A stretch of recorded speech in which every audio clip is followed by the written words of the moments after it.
Hi, everyone. Thank you for joining the People in Clinical Trials webinar. Today we have Priya. She will be giving us insights on pharmacists and research. We will be taking comments and questions at the end of her presentation, so please feel free to unmute yourself, and if you do have a question or comment.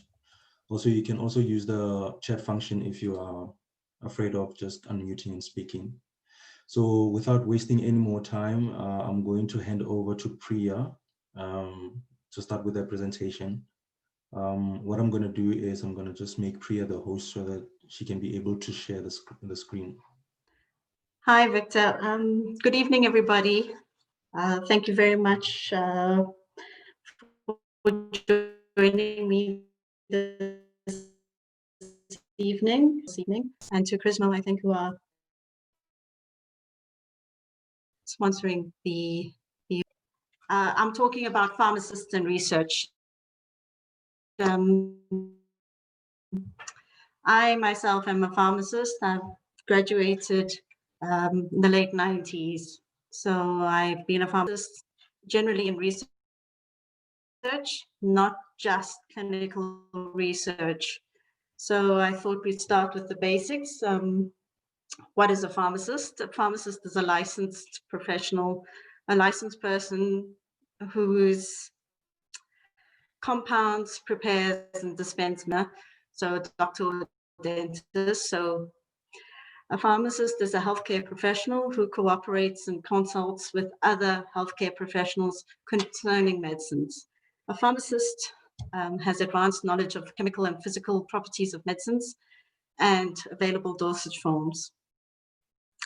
They are qualified to play a role in supplying information about medicines, both prescription and over-the-counter, to those people who need the information the most, and that's the patients or the public. The pharmacist is often the last healthcare professional to communicate to the patient, and thus they're in an ideal position to discuss medicine with the patient. The discussion will include side effects, storage conditions, dosage, route of administration, as well as reassuring the patient about the medicine and the disease condition. This would probably help in improving compliance and outcomes. All pharmacists in South Africa are registered with Pharmacy Council. The Pharmacy Council is the regulatory body and was established in terms of the Pharmacy Act 1974, Act 53. It exists to regulate pharmacists, pharmacist support personnel, and pharmacy premises in South Africa. The mandate of the Pharmacy Council is to protect, promote, and maintain the health and safety and well-being of patients and the public, and to ensure accessible, quality pharmaceutical services to all South Africans.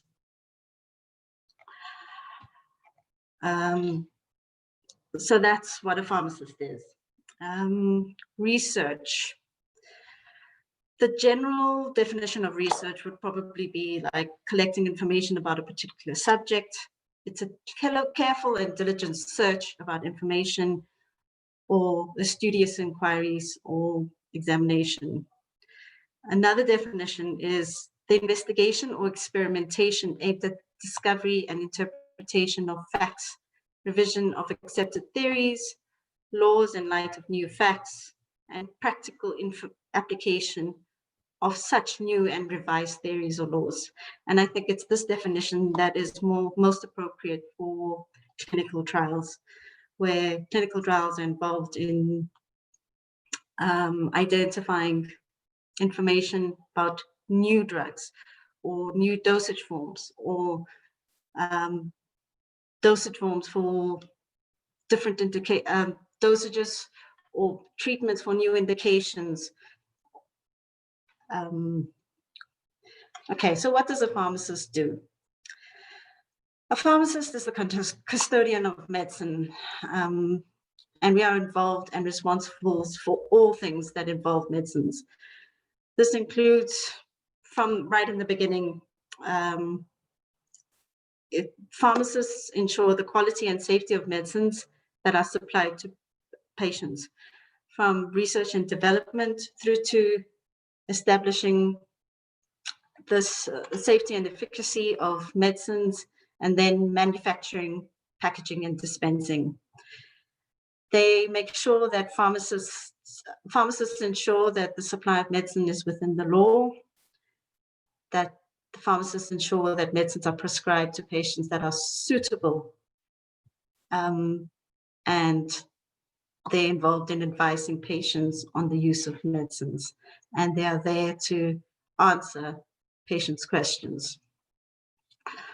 The other roles of pharmacists is that they are involved in the supervision of the supply chain to ensure the safe and secure supply of medicines. So this is your wholesalers, your distribution network, retail, community pharmacists, pharmacies, and hospital pharmacies. They advise healthcare professionals on safe and effective use of medicines. And so this is like your clinical pharmacists. And again, they respond to patients' questions in pharmacies, community pharmacies, hospital pharmacies. In the community pharmacies, they also are involved in providing pharmaceutical services. So that might be blood pressure measurement, cholesterol screening, glucose screening, and other services. In industry, pharmaceutical industry, the pharmacists are involved in production, quality control, and they make sure that medicines that leave wholesale, the manufacturers, are of acceptable quality. Pharmacists are also involved in post-monitoring marketing of all registered medicines. This is called pharmacovigilance. So they monitor side effects, collect data from the public, and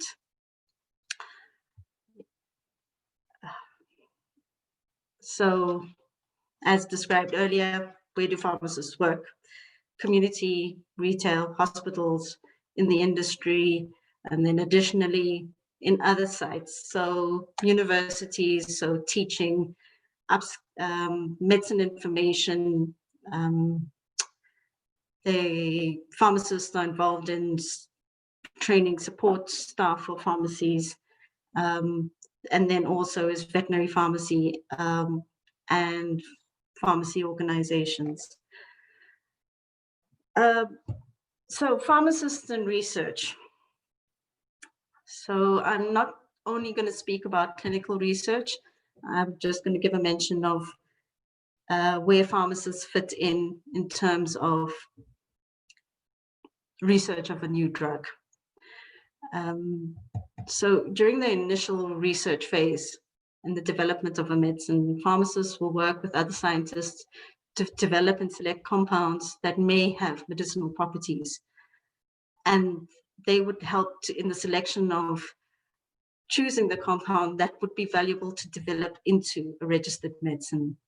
They would be part of the project team, and the team might include medicinal chemists, bioscientists, toxicologists, pharmacokineticists, pharmacologists, and others. People who can identify a need or identify the fact that a compound might be beneficial to the public. Pharmacists would also provide input about dosage form, routes of administration, and other pharmaceutical parameters, and how it might affect the medicinal product, the medicine in the future. Once a medicinal compound is identified, it will go through a testing process, and it will include firstly animal studies and then human clinical trials. Within clinical research, pharmacists will help to assess safety and efficacy of a new chemical compound. Pharmacists can contribute to the entire clinical trial process, from planning a trial to developing prototype formulations of the medicine for administration in the trials and design of the studies. And if the medicine performs well in the trials and it is nominated for full-scale production, commercial production, pharmacists will be involved in the registration of the new medicine and the scale-up of manufacturing sites for commercial production. So let's talk about pharmacists in clinical research. Pharmacists are an integral part of the clinical trial team. The pharmacist will promote good clinical practice in the conduct of clinical investigations by ensuring adherence to protocol requirements and ensuring adherence to protocol requirements and ensuring protocol compliance. Pharmacists ensure that they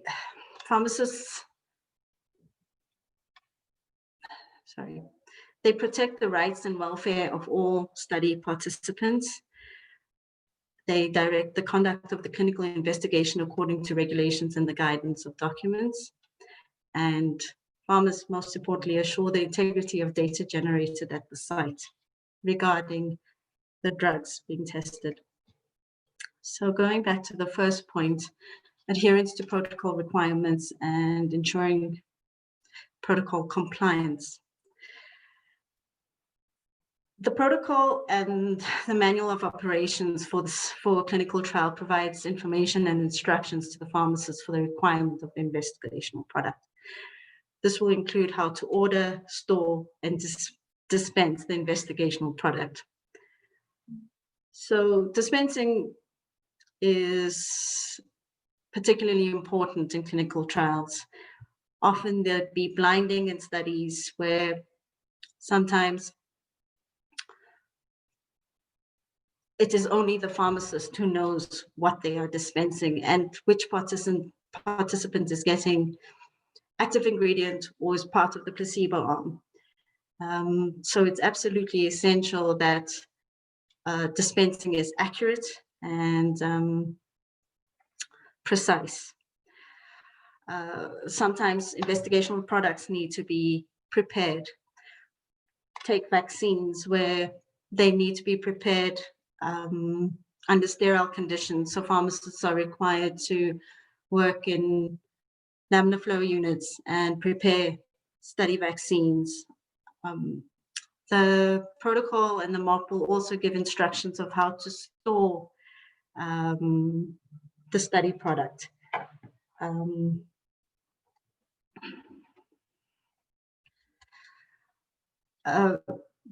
Pharmacists will, well, it's not only pharmacists.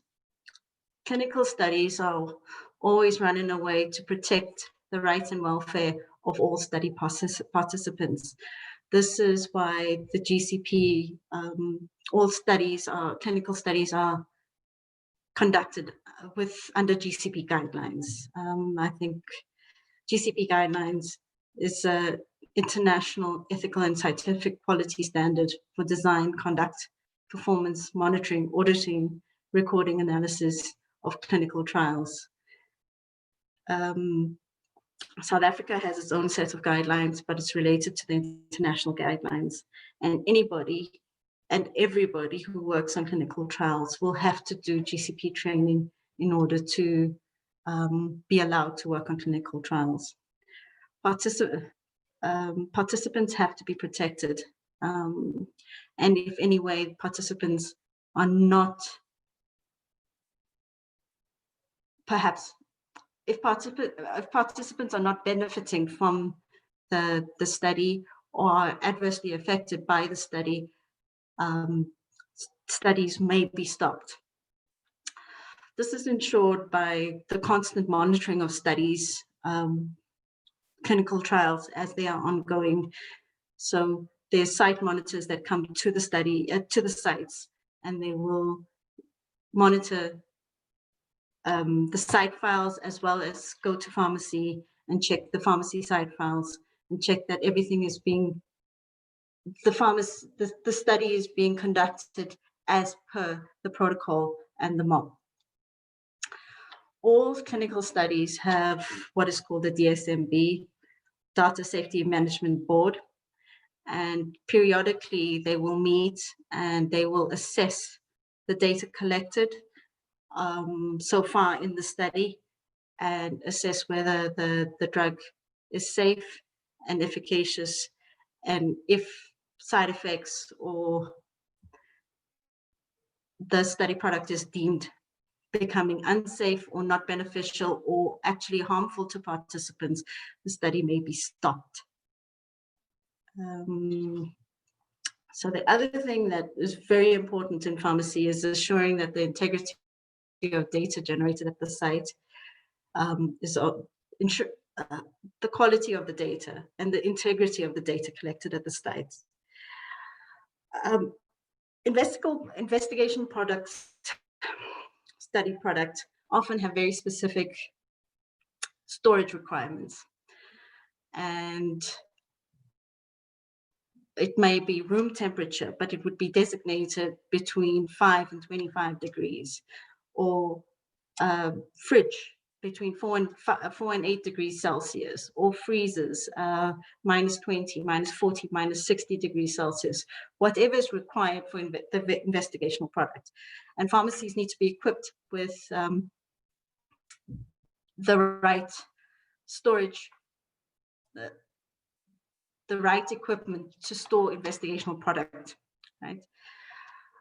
This requires constant temperature monitoring in different parts of the pharmacy, and constant maintenance of the equipment. So air conditioners need to be maintained so that room temperature is maintained. Cold rooms and freezers. And often pharmacies have to have continuous temperature monitoring devices such that there's a real-time monitoring of temperature, either in the fridge or freezer or in the room temperature. So immediately, if there's any temperature deviations, it can be reported. The other things pharmacies need to do is maintain things like laminar flow units and other equipment like scales and laboratory equipment if required in the pharmacy. This is important so that it is the data collected from the clinical trial has not been affected by the storage situation of the investigational product. In continuation about the integrity of the data, pharmacies often have a QC process internally to make sure that the correct IP is dispensed to the right participant. So there's never one set of eyes that ever looks at a prescription. If it's dispensed by one person, it's checked by another person before it's given to the participants. Pharmacists are also involved in adherence calculations to check that patients are taking their medicines, checking and obviously whether the data collected is correct and patients are being adherent to the dosage regimens. Pharmacists also, in looking after the integrity of the data, will manage the stock. They would be ordering shelf life, removal of short-dated stock, destruction of investigational product in appropriate ways. Okay, so back to my history in pharmacy. As I said, I graduated in the late 90s. I did my internship in retail pharmacy in Harare.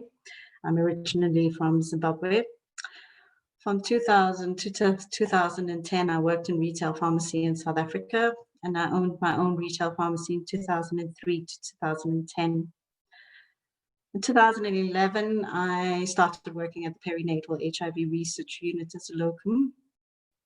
Initially, I was involved in the ARV rollout and the access program from the Department of Health for the ARVs. And then I started working in the clinical, in the research pharmacy too.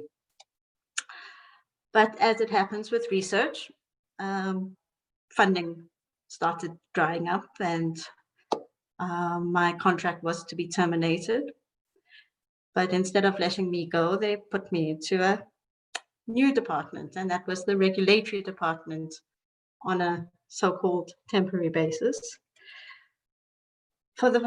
And that was 5 years ago. 5 years ago, I moved into the regulatory department at the perinatal HIV research unit, otherwise known as the PHRU in Soweto, and I am still there. I am involved in the submission of new study protocols to the regulatory authorities, being FITS, HREC, the Ethics Committee at the University of Witwatersrand, and SAPRA. I do both clinical studies and non-clinical studies. So the non-clinical studies will only go to ethics. My history as a pharmacist and my experience has been helpful in my current position. And it's for the following reasons. I have a bit of a scientific and a clinical background, and it allows me to understand what I'm reading a little bit easily. From the early days of any pharmacist, we are trained to have an eye for detail. We need to read things carefully. We need to understand things carefully because the consequences of which are dire to patients. So that is always helpful. And what is also helpful in the work that I do now is an ethical way of thinking, to know right from wrong, to understand that things are beneficial to the participants and not necessarily to the sponsor only. My regulatory work is very, very busy. It's a lot of paper pushing and administrative work.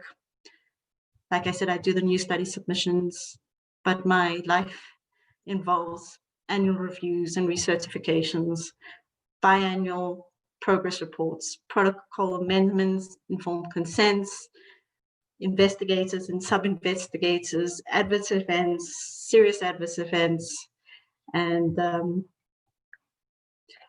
so generally my life is a lot of paperwork. So thank you all for taking the time to be with me this evening and listening to me. I hope I have enriched you with something. So yes, that's it from me. Is there anything, any questions? Thank you so much, Priya, for the well-put presentation. I know you worked very hard on it. So thank you for your time as well. So do we have any questions? If you do have a question, you can unmute yourself. And perhaps maybe while we're still waiting for people to ask questions, I can ask you, why is it that, whenever, pharmacists are perceived mostly as dispensing pharmacists? Why is that so? Nicholas, I think that's because... After. Sorry, Priya, go ahead. I think people don't see the work that pharmacists do and the responsibility that they have in the industry. And I'm not talking only about the pharmaceutical industry, I'm talking about the medical industry and the clinical industry. There's many places, and that's why I highlighted the point that pharmacists are the custodians of medicines, and we are involved from the beginning to the end. And people don't see it because all they see is a retail pharmacy and the pharmacist behind the counter in Dischem or Clicks or their local community pharmacy or in a hospital. But there's many, many places that the pharmacist exists in. So I think it's what's in our faces that people see most. Hence, my focus was not only on that. I want to highlight that there's so much more that pharmacists do. Yeah. Can I respond to Mariki? Can you maybe take Nicholas' question? Okay, where's Nicholas? He's unmute. He's on. He's going to be speaking. Nicholas. Hi, thank you for the talk. It was very informative. So I just wanted to know where would one go to do a GCP certificate if you want to be a pharmacist that works specifically in clinical research? Wits Health Consortium, WHC, they have a training section called it Academic Advanced, and they do GCP training. They actually, during COVID, they've actually started offering the GCP basic course online, so you can do it online. So that's one place you can check.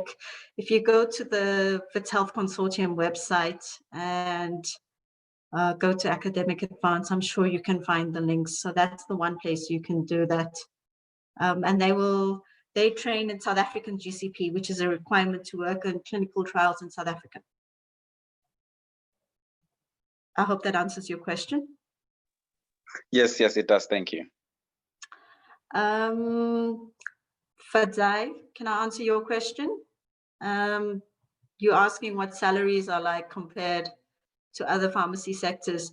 They're probably comparable, but the hours are better. You probably work from 7 to 4, no weekends, no evenings, and you're probably on call once a month for temperature monitoring. So if the alarms go off in the pharmacy that there's a temperature deviation, you may have to go in and check what's happening. It could be a power outage, or it could be that the probe's fallen and not registering correctly. It could be anything, but the hours are much, much better. Can I answer the next? I'm just going to answer the next question from Mariki.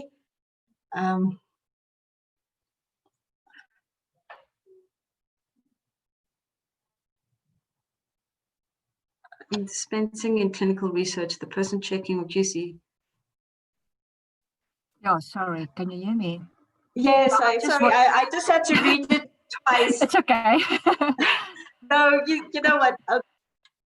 I don't think it needs to be another pharmacist. It needs to be another set of eyes, right? Okay. And cool. That's and often what happens is that if there is in any pharmacy, right?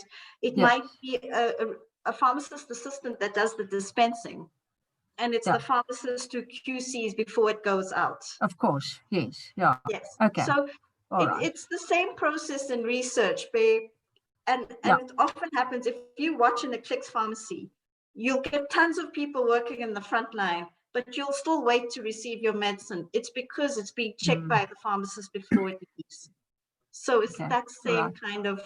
It's just another set of eyes. And obviously when they do QC or double check it, it would be okay as long as they delegate it on the study to have its initialed and dated as being QC'd on the confirmation form of the dispensing. Okay. Absolutely. So anybody working on a clinical trial will have to be trained in the clinical trial and probably be on the delegation log and submitted to regulatory authorities if required. Yeah. Okay. Thank you. Okay. Is there any other question? Right. I'm sorry, I see Anissa Laki. I'm just reading the question. Oh, okay. Sorry, it's taking me a while to understand this. In a purely Department of.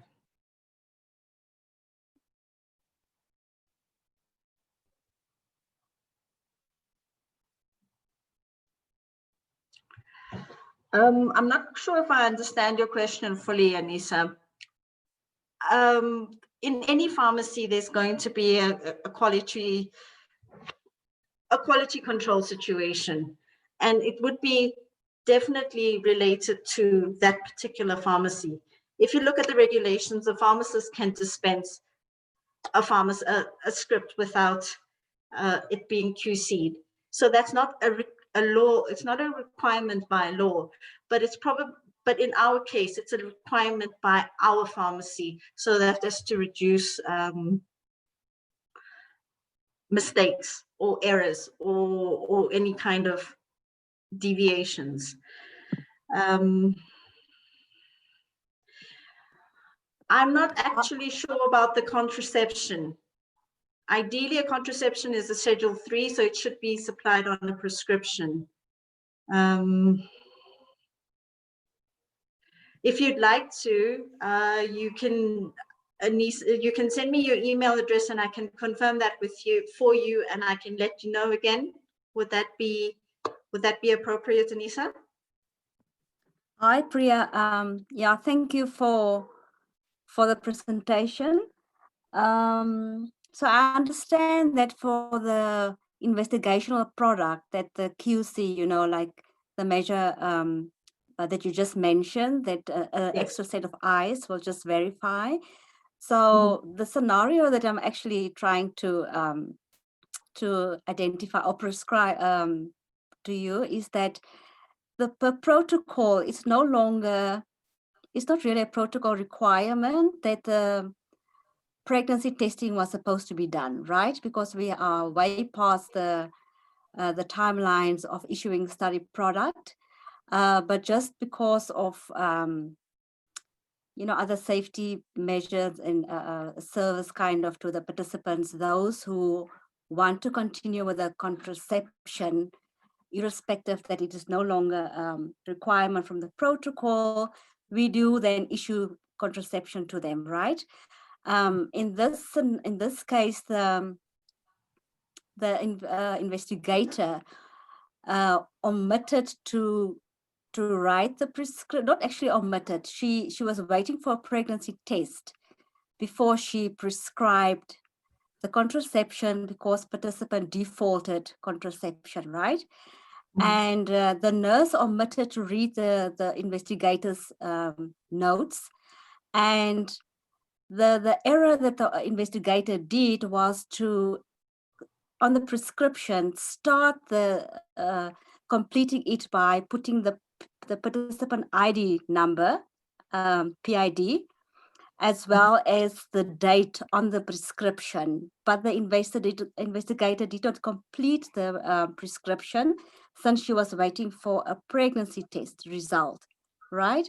But pregnancy testing wasn't done, or urine wasn't obtained because it was no longer a protocol requirement.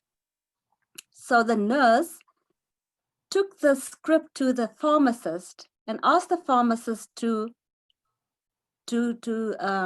issue the contraception. She thought the investigator just omitted completing the prescription, and the pharmacist then took the prescription and issue. Okay, yeah. So it was a pre-populated prescription because it's non-study product. So the doctor also ticked that it was medroxyprogesterone that was supposed to be given. But Right. yeah, so the pharmacist issued the progesterone, and the nurse injected the participant. So we actually wanted to identify, is this a deviation or something that needs to be reported to ethics, though it's not a protocol deviation? It's maybe it is actually a deviation from our SOPs from the site, right? But just in terms of from the pharmacy perspective, is this something that just can be with retrospective documentation be, can I say, rectified or clarified, or is it actually something to be reported to ethics? Okay, first and foremost, was the participant pregnant? Was a pregnancy test ever done?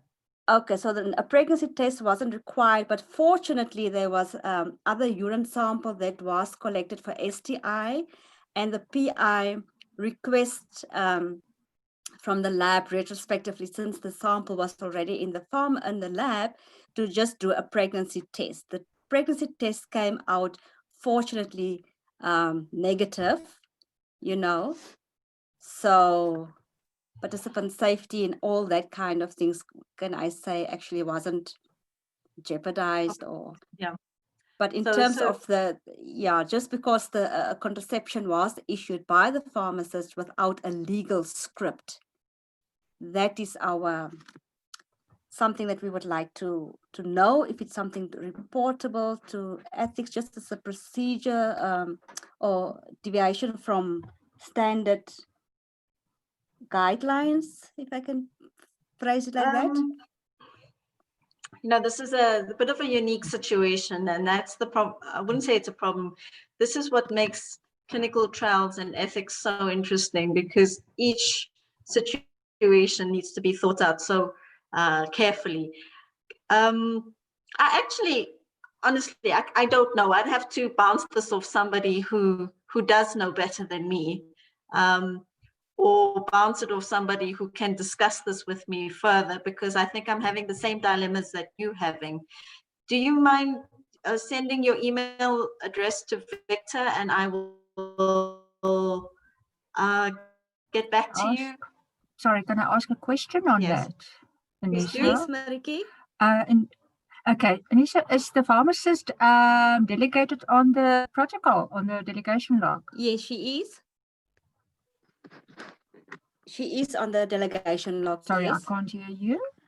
She said yes. Okay. The pharmacist Okay, is all right. on the delegation log. Yes. Okay. You know what I would do? I would sort of just document everything as it happens from point one, exactly what happened.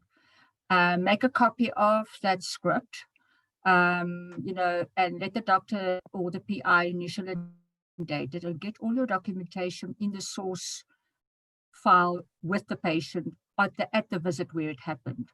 I'm not so sure if it should be ethical situation, but I would definitely get all your paperwork out of. You already know this because it seems like you're in clinical research already, but everything that's happened, just document it from exactly what happened, and let the PI sign all the documents, and you can take it from there. The fact that it was dispensed and the nurse obviously checked that it was the drug that the PI or investigator intended to give the patient, that is another issue. Thanks for Okay. that, Mariki. I Yes. appreciate your input. Okay. Thank you so much. Yeah, like you say, our documentation, we have retrospectively, you know, documented everything. It's just the hold of is kind of now, should further steps be taken by reporting it to the ethics, or will it just be sufficient to have like a note to file in the files, you know? Yeah. I would do a But note to thank file. you. Yeah, Note to file. Okay. Yeah. definitely a Well, note it's to it's file. one of the documents that should be there anyway, is the note to file, and Yeah. it's something that you can maybe take up with the CRA. Okay, Just obviously, yes. yeah, that is definitely going to be in the source, and the CRA is going to see it.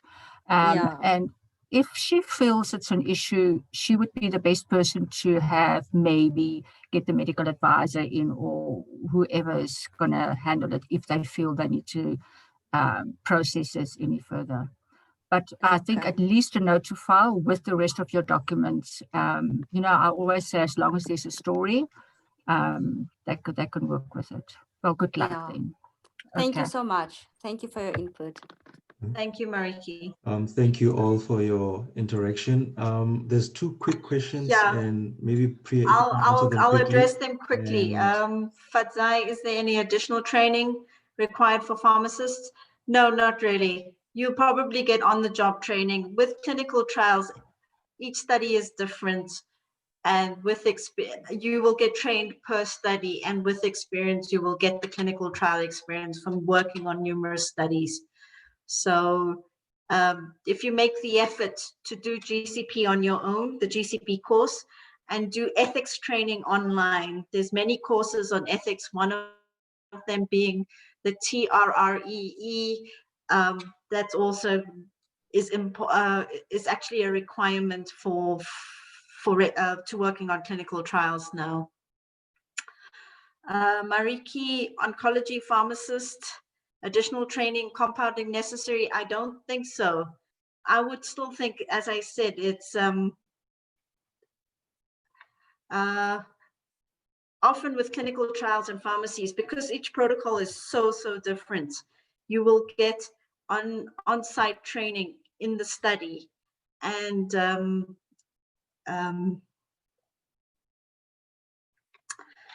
so, yeah, I would think there would be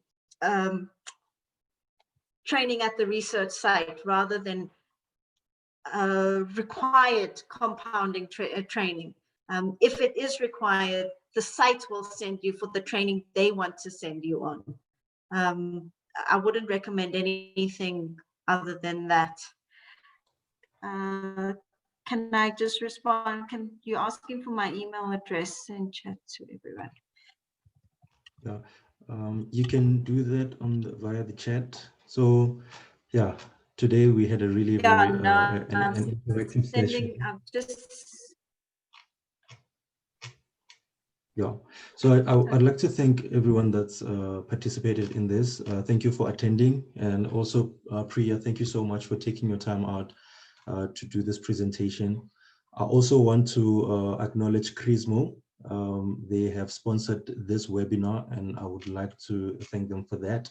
I will be sharing this video on my LinkedIn profile so you can catch up if you missed any information. And yeah, thank you. Have a good evening and see you next week or in 2 weeks' time. Cheers. Sorry, Fatzai, you had your hand up. Do you have any more questions? Okay. Hi, Priya. Sorry, no, everything has been answered. Thanks. Okay, perfect. Thank you. Thank you, everybody. Thank you for allowing me to speak this evening. It's been very interesting for me. Thank you. Have a good evening, everybody.